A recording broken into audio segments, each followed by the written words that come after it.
حياكم الله.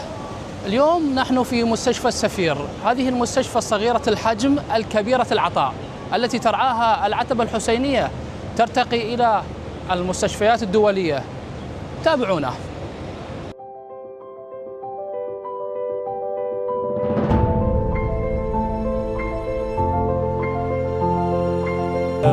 العمليات الجراحية تتعدى 1250 عملية شهرياً، فضلاً عن الخدمات الأخرى سواء كان في الاستشاريات أو ردهات الطوارئ، الفحوصات المختبرية، الفحوصات الإشعاعية وغيرها من الخدمات التي تقدم إلى المرضى، سواء كان من داخل محافظة كربلاء أو من خارج محافظة كربلاء، من جميع محافظات العراق. في هذه المستشفى تجرى عشرات العمليات المدفوعة الكلفة من العتبة الحسينية المقدسة للمواطنين مجانا.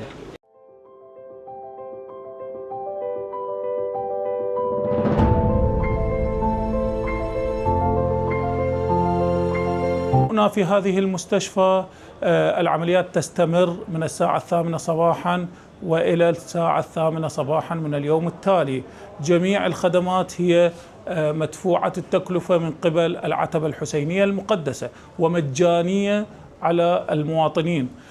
بالإضافة إلى ذلك لم تقتصر الخدمة داخل المستشفى، وإنما امتدت إلى محافظات العراق.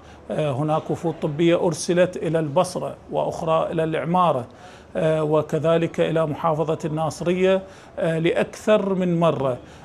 يوم الجمعة تم إرسال وفد إلى محافظة الناصرية في قضاء قلعة سكر، وكذلك اجتمعت 5 أقضية، الفجر والنصر وغيرها، في هذا القضاء. تجمع أكثر من 1000 مريض. تم إرسال أطباء اختصاص في فروع متعددة، تم إجراء الفحص والمعاينة لهم، وإرسال إن شاء الله سيرسل ما يقارب 200 مريض لإجراء العمليات الجراحية هنا في داخل هذه المستشفى.